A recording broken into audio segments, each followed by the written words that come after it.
ଶ୍ରେୟସ ଆୟରଙ୍କ ଅଲୋଡ଼ା ରେକର୍ଡ। ଏମିତି ରେକର୍ଡ ଯାହା ବିରାଟ କୋହଲି ମଧ୍ୟ କରିପାରି ନାହାନ୍ତି। ଶ୍ରେୟସ ଆୟର ହେଲେ ବିଶ୍ୱର 1 ନମ୍ବର ଖେଳାଳି। ଦର୍ଶକ ବନ୍ଧୁ, ଇଣ୍ଡିଆନ୍ ପ୍ରିମିୟର ଲିଗ୍ 2025 ମଧ୍ୟରେ ପଞ୍ଜାବ କିଙ୍ଗସ୍ର ଅଧିନାୟକ ଶ୍ରେୟସ ଆୟରଙ୍କୁ ଏକ ବଡ଼ ଖବର ମିଳିଛି।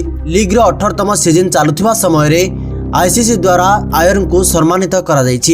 ଏସହିତ ଶ୍ରେୟସ ଆୟର ମଧ୍ୟ ଇତିହାସ ସୃଷ୍ଟି କରିଛନ୍ତି। ଗତ ସିଜନ୍ରେ କୋଲକାତା ନାଇଟ୍ ରାଇଡର୍ସ ବିଜୟୀ କରାଇଥିବା ଶ୍ରେୟସ ଆୟରଙ୍କୁ ମାର୍ଚ୍ଚ 2025 ପାଇଁ ଆଇସିସି ମାସର ଶ୍ରେଷ୍ଠ ଖେଳାଳି ପୁରସ୍କାର ପ୍ରଦାନ କରାଯାଇଥିଲା। ତେବେ ଫେବୃଆରୀ 2022ରେ ଜିତିବା ପରେ ଏହା ତାଙ୍କର ଦ୍ୱିତୀୟ ଆଇସିସି ମାସର ଶ୍ରେଷ୍ଠ ଖେଳାଳି ପୁରସ୍କାର ଅଟେ।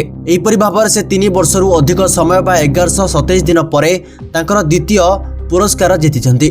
ଏହା ଗୋଟିଏ ଖେଳାଳିଙ୍କ ଦ୍ୱାରା ଜିତିଥିବା 2ଟି ଆଇସିସି ମାସର ଶ୍ରେଷ୍ଠ ଖେଳାଳି ପୁରସ୍କାର ମଧ୍ୟରେ ସର୍ବାଧିକ ବ୍ୟବଧାନ ଅଟେ। ତେବେ ଶ୍ରେୟସ ଆୟର କରିଛନ୍ତି ଅଲୋଡ଼ା ରେକର୍ଡ। ଦର୍ଶକ ବନ୍ଧୁ, ଶୁଭମନ ଗିଲ୍ ଏବଂ ଯଶପ୍ରୀତ ବୁମରାଙ୍କ ପରେ ଆୟର ତୃତୀୟ ଭାରତୀୟ ଖେଳାଳି ଭାବରେ ଏକାଧିକ ଥର ଆଇସିସି ମାସର ଶ୍ରେଷ୍ଠ ଖେଳାଳି ପୁରସ୍କାର ପାଇଛନ୍ତି। ମୋଟାମୋଟି ଭାବରେ ସେ Gill, Babar Azam, Cummins Mendis, Harry Brook, Shakib Al Hasan ଏବଂ ବୁମରାଙ୍କ ପରେ ଆଇସିସି ମାସର ଶ୍ରେଷ୍ଠ ଖେଳାଳି ପୁରସ୍କାର ଏକାଧିକ ଥର ଜିତିଥିବା 7ମ ଖେଳାଳି ହୋଇଛନ୍ତି। ତେବେ ଆପଣମାନେ ଏହା ଉପରେ କ'ଣ କହିବେ? ଗୋଟେ କମେଣ୍ଟ କରି ଆପଣମାନଙ୍କର ମତାମତ ଦିଅନ୍ତୁ।